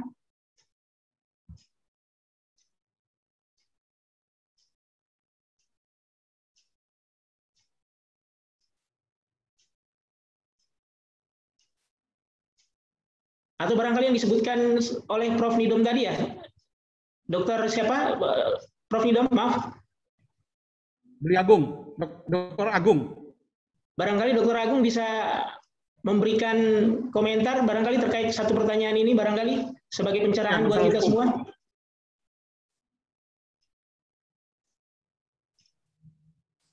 Baik, sambil menunggu komentar dari beliau-beliau berdua yang memang paham tentang masalah hukum ini. Ada 4, 5, 6 yang angkat tangan lagi, Prof. Dari Dr. Lina Susanti, silakan. Dr. Lina Susanti, silakan. Silakan langsung bertanya. Ya, selamat malam, Prof. Tadi sebenarnya saya mau bertanya tentang itu tadi kan. Pandemi ini kan nggak sesering itu ya terjadi di dunia gitu. Jadi otomatis apa sih istilahnya strategi yang diterapkan oleh ya yang punya wewenang itu kan juga semacam apa sih istilahnya improvisasi dari opsi yang paling baik gitu kan. Yang saya pahami seperti itu. Kemudian kebetulan yang sedang mereka terapkan kan vaksinasi ini. Tapi kemudian tadi dari beberapa riset yang juga dipaparkan itu ada juga tadi kan sempat disebut bahwa kayaknya OTG aja itu lebih apa istilahnya hasil antibody dan segala macamnya dari orang-orang OTG ini tadi lebih bagus daripada yang didapatkan dari vaksin. Kemudian sepertinya dari tadi ada sedikit apa istilahnya suggestion bahwa mungkin vaksinasi ini kurang tepat gitu untuk diterapkan. Apalagi selama ini nggak ada tuh istilahnya ketika peak pandemi gitu kan, kemudian kita pakai vaksinasi buat menyerang gitu.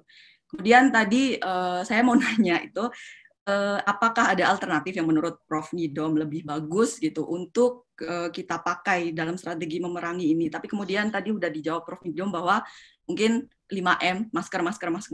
Tapi kemudian ini kan rakyat kita itu istilahnya ini loh, apa istilahnya ininya perilakunya juga agak susah dikasih tahu, mungkin kurang mau mengikuti peraturan dan sebagainya macamnya. Nah ini kalau misalnya nih kita vaksin kita nggak kita anggaplah nggak kita tekankan gitu, kemudian kita benar-benar prokes aja gitu yang kita ini kan, apakah gitu dengan apa istilahnya perilaku masyarakat kita yang kayak gitu nanti nggak semakin memperburuk outcome dari si pandemi ini sendiri. Terima kasih Prof. Seperti itu. Ya, jadi memang itu serba pilihan yang sulit, Dr. Lina. Artinya bahwa perilaku belum begitu familiar. Misalkan katakanlah dengan masker. Ada bertanya bahwa nanti anosmia, kekurangan oksigen dan sebagainya. Saya bingung juga kalau misalkan karena memakai masker terus kemudian kekurangan oksigen, maka teman-teman saya yang di Jepang mungkin sudah kekurangan oksigen semua. Karena perilaku pakai masker itu sudah terbiasa di sana. Di mana orang Jepang itu memakai masker bukan untuk melindungi diri dari orang luar, tapi dia melindungi diri karena dia merasa harus melindungi orang lain. Ini kan masalah budaya. Jadi itu yang memang agak sulit. Tetapi kalau kita mengorbankan mengorbankan dinamika virus hanya karena kita tidak bisa mengatasi masyarakat, itu efeknya jauh lebih besar karena perubahan virus tidak bisa dikembalikan kepada hal-hal yang tidak kita duga sebelumnya. Jadi artinya bahwa ada pilihan sulit, apakah kita menantang virus untuk melakukan modifikasi atau melakukan mutasi, atau kita menghadapi masyarakat yang belum aware. Kalau masyarakat yang belum aware itu kan masih ada ilmunya, ilmu komunikasi, ilmu sosiologi, ilmu macam-macam lah, psikologi dan sebagainya. Tapi kalau kita mengorbankan karena ada masyarakat itu, terus kita mengorbankan dinamika virus, itu sulit. Ahli virologi di dunia tidak pernah ada yang bisa mengembalikan bentuk virus menjadi bentuk yang jangan marah gitu istilahnya, kembali normal gitu. Itu yang harus kita hadapi, dan tentunya perlu kita dukung apapun sebetulnya proses istilahnya pengendalian oleh pemerintah. Nah, kita memberikan hal-hal yang berkaitan dengan ini ada pendapat saya segini, begini, dan sebagainya. Bahwa nanti dipertimbangkan syukur, nggak dipertimbangkan juga tidak apa-apa, karena itu adalah tanggung jawab moral kita sebagai seorang kesehatan hewan yang masuk di dalam One Health System. Ya, baik Prof. Di belakang Dr. Lina ada Dr. Baik Yunita. Silahkan Dr. Baik. Halo, Dr. Baik, monitor kah? Silakan. Ya. Assalamualaikum warahmatullahi wabarakatuh. Assalamualaikum. Selamat malam, Prof. Nidom. Kebetulan saya baru pertama kali nih melihat Prof. Nidom secara langsung, meskipun melalui online. Sebenarnya kita sudah satu grup ya, Prof, di grup WhatsApp-nya Dokter Hewan Kahmi. KMI, Prof. Ya. Terus? Jadi gini, Prof, saya ingin bercerita sedikit. Kita ketahui bahwa virus ini kan dia menyebar melalui udara ya, Prof, ya, airborne. Ya. Kemudian kontak juga bisa, tapi ada sesuatu hal yang terjadi kebetulan kepada diri saya dan keluarga di rumah.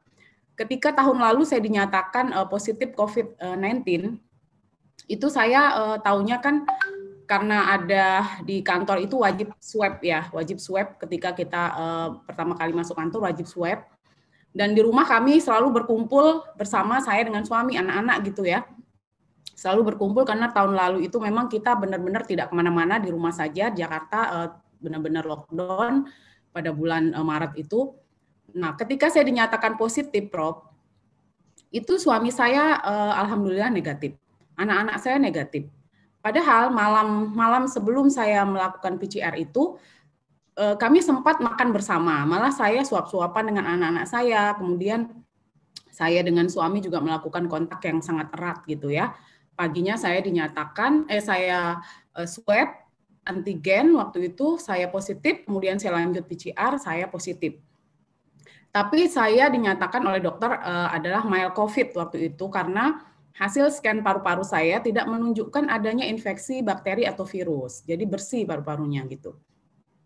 Nah, kemudian selang 1 tahun, di bulan ini suami saya yang positif.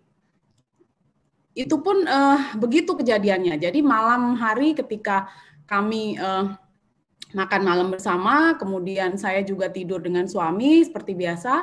Besok paginya suami saya sepedaan, ketika dia istirahat sepedaan, dia swab antigen seperti biasa rutin, ketahuan dia positif, kemudian dilanjutkan PCR, benar positif, dan saya di PCR, alhamdulillah saya negatif.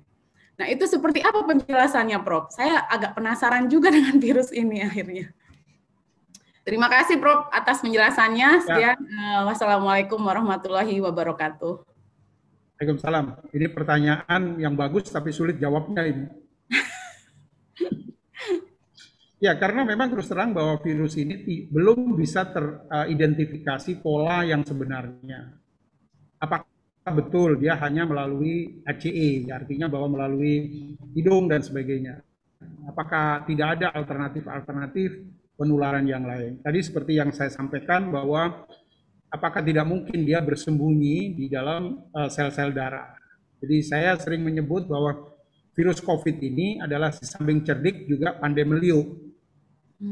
Jadi pandemeliu, dia tidak merubah sistem struktur tubuhnya, tetapi dia melepaskan tangan dari nukleotida, kemudian dia kayak monyet bergelantungan begitu, kemudian dia kembali lagi kepada posisi semula.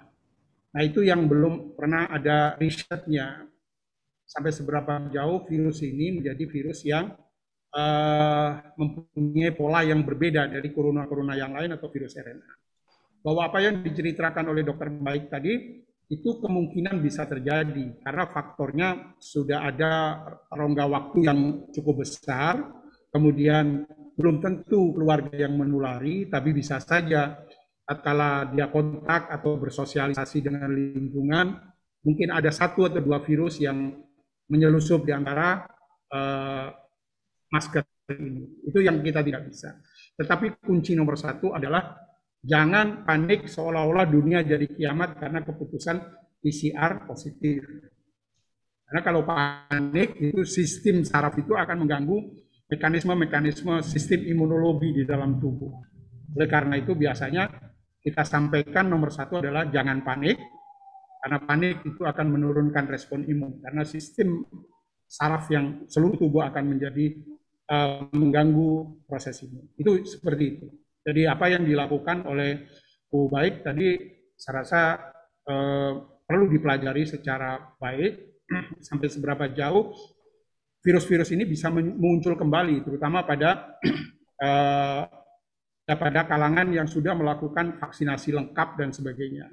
Itu yang menjadi sesuatu yang menarik untuk kita kaji. Demikian. Ya, baik Prof. Terima kasih. Mohon waktu 15 menit lagi ya Prof ya. Ini ada teman-teman yang minta secara khusus disampaikan pesannya. Pertanyaan dari Dr. Nining Indiarti, bagaimana saran Prof. Nidom untuk mencapai herd immunity COVID-19 di Indonesia? Saya terus terang teori herd immunity itu yang saya kenal adalah herd immunity by nature, bukan by artificial. Jadi suatu wabah itu akan tercapai herd immunity tatkala 70% dari suatu lingkungan masyarakat itu sudah memiliki antibodi secara alamiah. Nah, ini kan kemudian ditarik menjadi artificial herd immunity. Jadi dibuat herd immunity itu menjadi buatan, yaitu dengan melalui vaksin. Itu saya terus terang saya tidak punya jawaban. Itu. Karena yang ada herd immunity adalah by nature. Baik, Prof. Jelas barangkali ya, Dr. Nining. Satu dari Dr. Diah. Apakah sudah ada penelitian orang yang terpapar COVID dan isoman di rumahnya? Sebentar. Oh, maaf. Apakah sudah ada penelitian orang yang terpapar COVID dan isoman di rumahnya ada kucing? Adakah penelitian seperti itu, Prof? Belum. Dari Dr. Diah. Karena kebetulan biasanya kami melakukan surveillance itu dengan melibatkan para mahasiswa, tapi mahasiswanya sekarang sedang online, jadi kami tidak bisa memanggil mereka dengan beberapa saja, dan kemudian kami tidak menurunkan kepada mahasiswa itu ke lapangan. Jadi nanti insya Allah akan kita buat mungkin minimal simulasi lah di mana di laboratorium. Belum, kami belum. Satu lagi dari Dr. Septi Avandi. Raise hand tadi, silakan Dr. Septi, langsung ke Prof. Nidom. Assalamualaikum warahmatullahi wabarakatuh. Selamat malam, Prof. Selamat malam. Saya dulu mahasiswanya. Oke, semoga sehat. Oke, Prof, ada beberapa yang akan saya tanyakan. Yang pertanyaan saya yang pertama adalah mengenai vaksinasi. Jadi kebetulan saya dan keluarga baru selesai COVID. Nah, kebetulan barengan karena terpaparnya pada satu orang yang sama. Nah, keluarga satu ini memang teman saya, sekeluarga ini sudah divaksin. Tetapi kita dalam arti di sini sama-sama masih usianya 30 tahun, gitu, Prof. Belum terlalu tua semua, jadi heran saya, gejala teman saya ini dan keluarga itu jauh lebih berat dibandingkan saya dan keluarga saya. Begitu. Nah, yang saya herankan juga, kebetulan bapak saya ini tidak mau dikatakan positif. Jadi tidak mau isolasi mandiri, jadi tetap beraktivitas seperti normal. Heran saya justru lebih baik-baik saja dibandingkan kita yang isoman. Itu, Prof. Ya, kebetulan yang pertanyaan kedua, apakah penggunaan plasma konvalesen ini, Prof, ini efektif daripada vaksin, Prof, untuk kondisi darurat seperti ini? Terima kasih.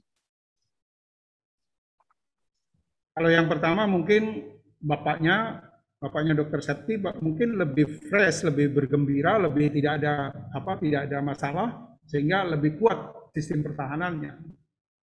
Nah, kita ini antar orang kan biasanya disama-samakan. Setiap orang mempunyai faktor internal yang berbeda. Virus ini akan menjadi support terhadap faktor-faktor internal. Tadi yang kita katakan dengan komorbid. Oleh karena itu, tatkala menghadapi suatu fakta bahwa ini positif atau bagaimana, ya sudah itu kita terima secara alamiah. Tidak perlu seolah-olah bahwa dunia ini akan kiamat begitu. Jadi kita terima dengan ikhlas bahwa ini adalah sebuah virus yang sedang melakukan perbanyakan diri. Kemudian kita memperbaiki diri dan sebagainya. Jadi belum tentu treatment yang diberikan kepada seseorang itu sama dengan kepada orang lain. Nah, itu yang asik dari virus ini. Jadi saya terus terang bukan masalah apa-apa. Dalam pandemik ini saya merasa mendapat berkah karena sempat mempelajari virus ini walaupun belum banyak. Jadi ini adalah karunia Tuhan yang telah memberikan makhluknya untuk dipelajari sebaik-baiknya. Itu. Baik, Prof. Terima kasih, Prof. Ya, satu lagi mungkin, Prof, sebelum kita akhiri, ada pertanyaan dari Dr. Indro. Apakah apakah PNF, Profesor Nidom Foundation, sudah memiliki isolat virus COVID-19 live dari varian apa saja, Prof?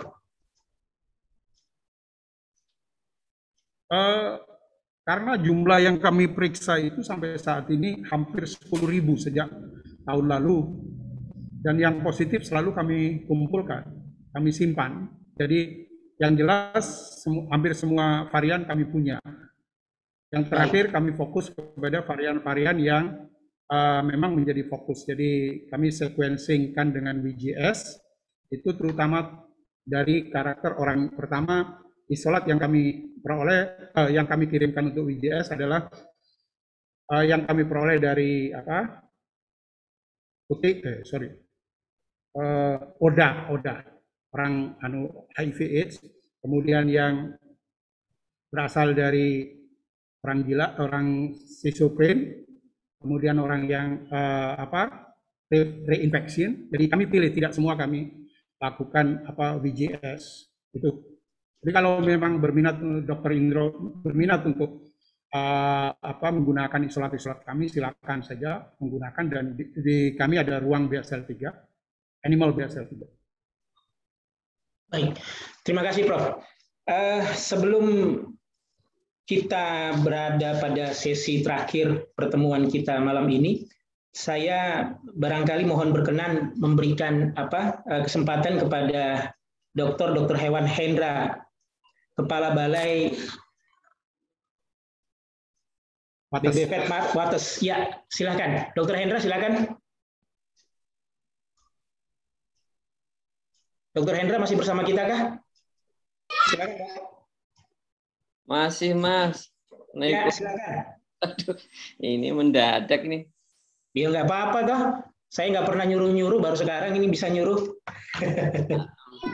Saya sebenarnya nggak punya kemampuan untuk memberikan kesimpulan ya.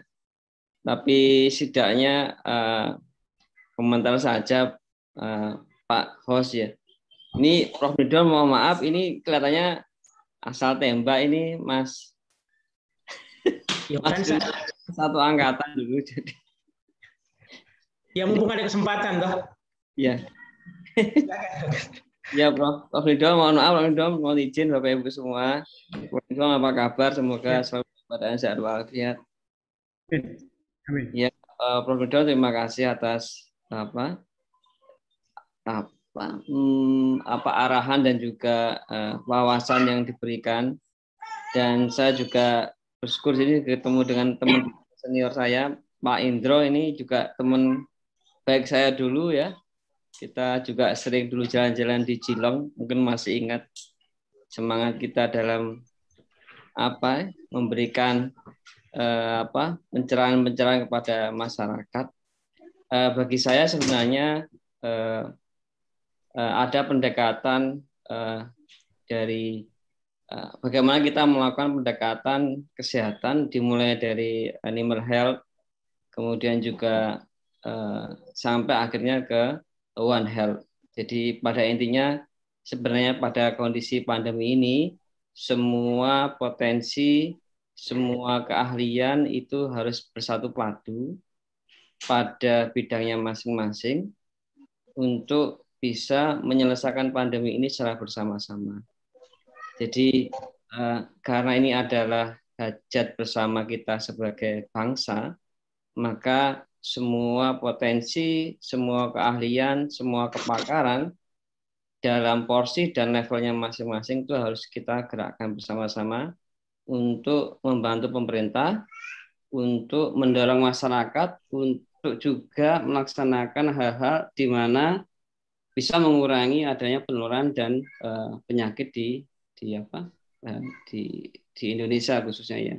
Saya pikir apa yang dilakukan oleh Prof. Nidon dan teman-teman dan koleganya Pak Indro dengan protokol rakyat dan teman-temannya, kita pun di Kementerian Pertanian juga memiliki peran masing-masing, dan saya juga pikir teman-teman di kesehatan juga memiliki peran sendiri-sendiri dalam hal mengurangi angka penyakit ini di lapangan. Saya ingin menginformasikan kami sebenarnya di Kementerian Pertanian juga sudah terlibat secara langsung untuk kegiatan pemeriksaan, pengujian, bahkan sampai pada level karakterisasi virus COVID ini dengan Kementerian Kesehatan. Jadi pada intinya disinilah kita diuji sebenarnya sebagai manusia, sebagai hamba Allah, apakah kita bersabar atas ujian ini.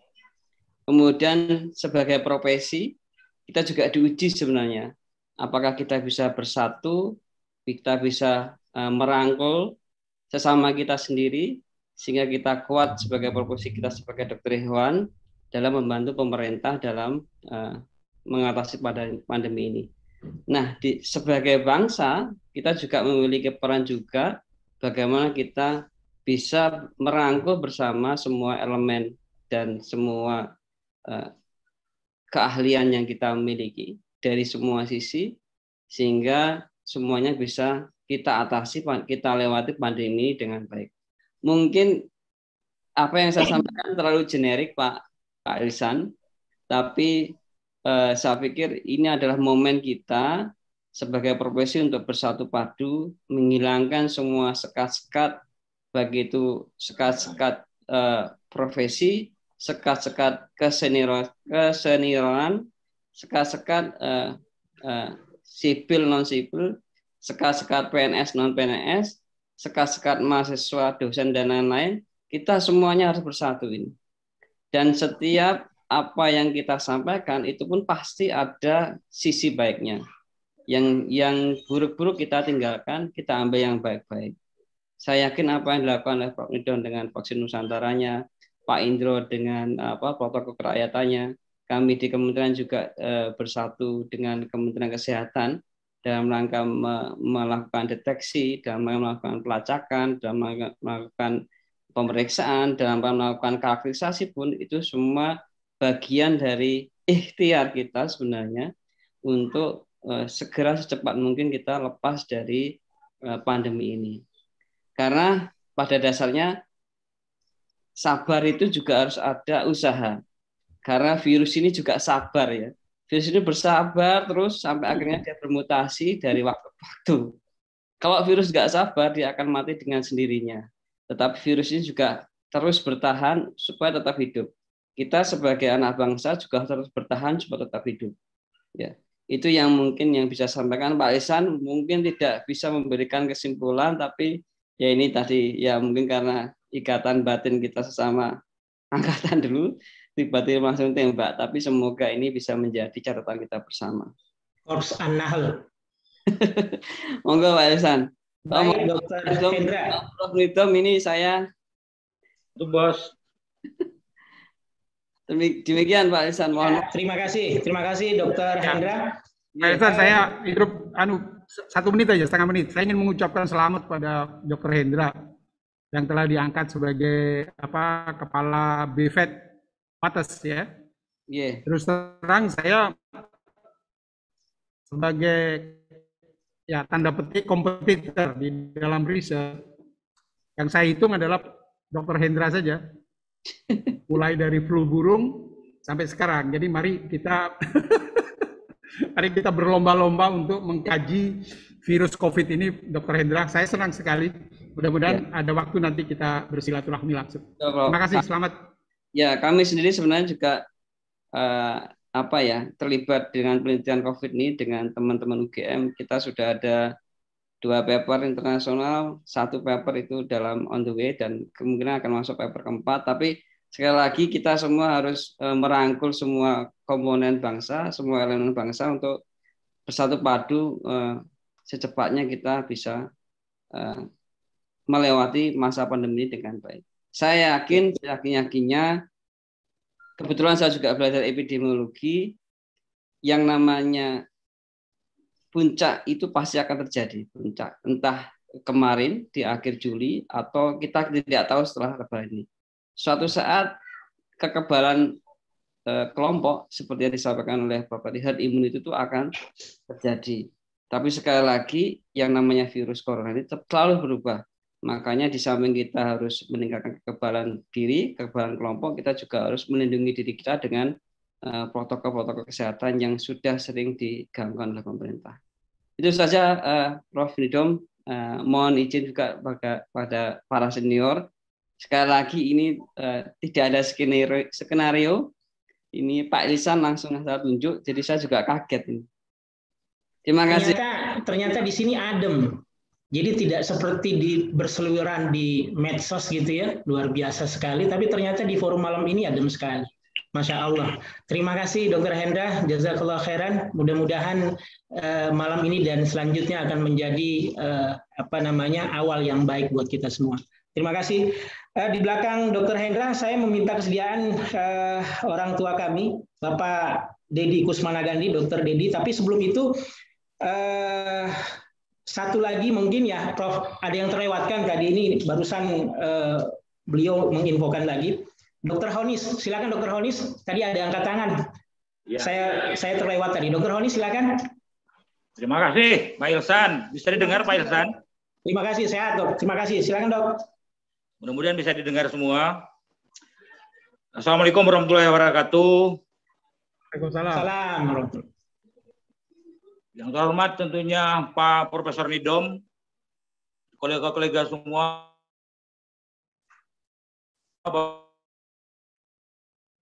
Ibu yang ikut webinar pada malam ini. Saya tidak tentang keahliannya, paparannya Profesor Nidom dalam kesempatan ini, tapi saya coba menyoroti sosok beliau yang saya kenal sejak tahun 2005-2006. Dan saya jujur saja, saya bangga kenal sama beliau. Sebelum beliau profesor, saya sudah manggil Prof itu. Mungkin beliau ingat, setiap pertemuan saya manggil beliau Prof. Beliau bilang ke saya waktu itu, saya belum Prof, Dok. Saya bilang tetap Prof lah, apakah itu pakai V atau pakai F. Itu yang saya kenal, dan keberanian beliau menyampaikan sesuatu. Jadi pada kesempatan ini, saya cuma memberi support, memberikan rasa bangga saya kepada beliau, terutama andil Dr. Hewan di COVID ini. Beliau selalu tampil di media TV ya, nasional.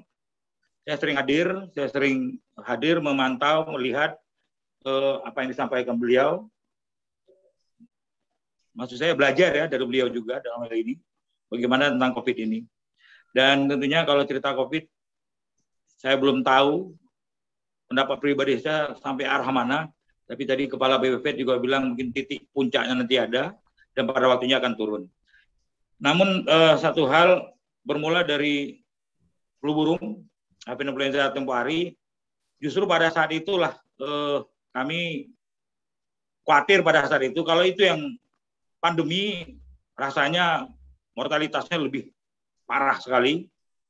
Karena negara tetangga kami, kebetulan saya di Kepri, Bapak Ibu sekalian, dan saya juga Fotovet saat ini, Otoritas Veteriner Provinsi.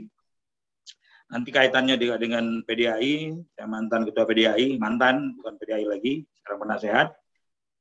Jadi pada kesempatan ini bahwa apa yang dilakukan Profesor Nidom dari awal sampai akhir, memang inilah Profesor Nidom.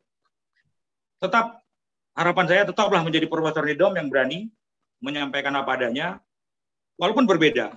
Dan kami merasakan bahwa kadang-kadang situasi, lokasi, ya kondisi maupun waktu berat ya karena menerima perbedaan. Namun secara ilmiah, secara keilmuan bagi apapun itu kita harus menerimanya. Itu yang saya harapkan dari Profesor, tetaplah jadi profesor yang saya kenal. Terus berbuat Prof untuk negeri ini dan banggakan dokter hewan. Tidak semua dokter hewan mungkin berkiprah seperti dokter secara nasional maupun internasional. Itu support kami ya. Terus berkenaan dengan awal pembicaraan tadi, penyampaian Prof berkenaan dengan press release PPPDAI, ya kami juga nggak tahu dasarnya apa. Namun demikian mungkin rasa bangga kami, Prof katakan bahwa tidak mensomasi itu mungkin langkah yang bijak sekali karena akan menimbulkan kegaduhan mungkin ya, somasi itu. Namun kami menyarankan mungkin bisa klarifikasi atau diskusi melalui cabang PDAI cabang ya, yang dimana profesor itu kenapa sampai hal ini bisa terjadi. Mungkin itu ya saran kami kepada Prof.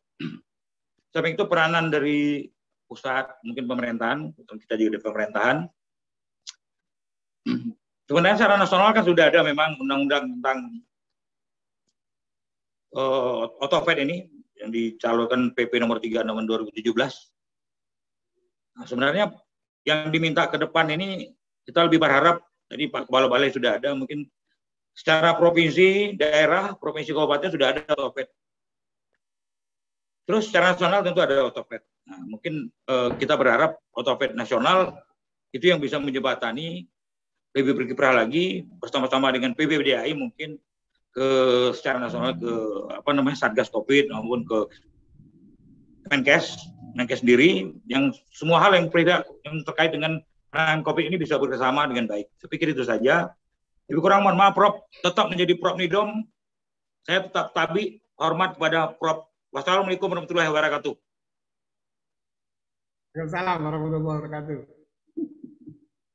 Baik, tadi Dr. Hendra ada menyebut beberapa nama, salah satunya adalah nama Dr. Indro. Barangkali Dr. Indro masih bersama kita, mungkin 1-2 komentar barangkali untuk pertemuan kita malam ini, Dr. Indro. Dr. Indro ini followersnya banyak ya, puluhan ribu di medsos, jadi barangkali bisa berbagi cerita kepada kita pada malam hari ini. Silakan Dr. Indro. Oke, terima kasih. Jadi saya tidak tahu apa yang harus diomongkan. Jadi protokol kesehatan rakyat itu didapat lewat penelitian.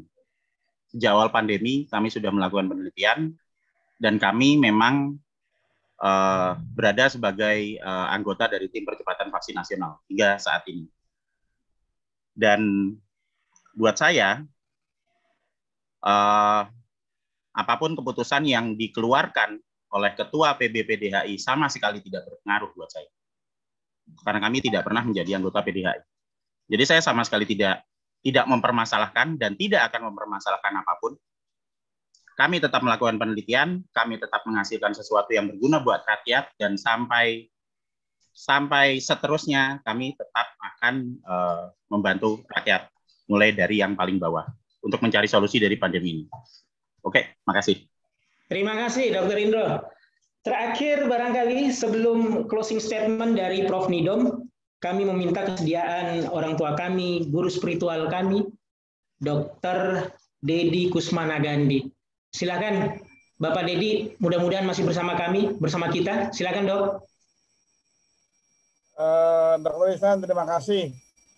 Kelihatannya Dr. Ihsan malam ini kebanyakan minum madu ini. Jadi, sehingga saya disebut guru spiritual, alhamdulillah, amin, amin. Tapi masih jauh lah, masih jauh. Apa yang saya ucapkan itu sudah diwakili oleh Dr. Hendra sama Dr. Honis nih, Pak Ihsan. sudah tepat sekali apa yang disampaikan oleh kedua tokoh ini.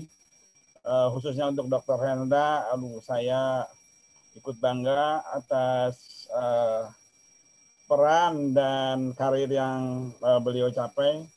Mudah-mudahan beliau ini akan menjadi profesor nidom berikutnya. Tapi stereotipnya yang lebih jinak, Pak, stereotipnya. Iya.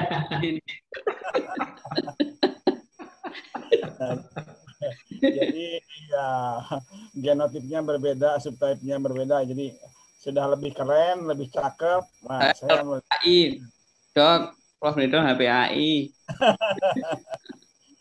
Ya, Dok Ilsan malam ini sangat inspiratif. Sudah sampai jam 9 saya monitor masih 400 orang, luar biasa.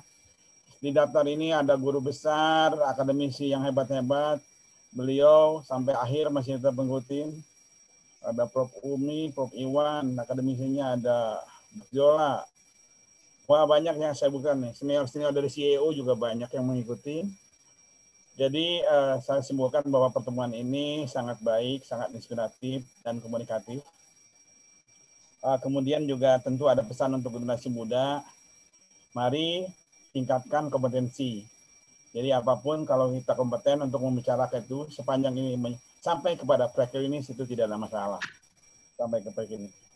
Kemudian kalau masalah manajerial kedokteran hewanan, khususnya organisasi, tentu kalau organisasi itu sifatnya hanya mikro.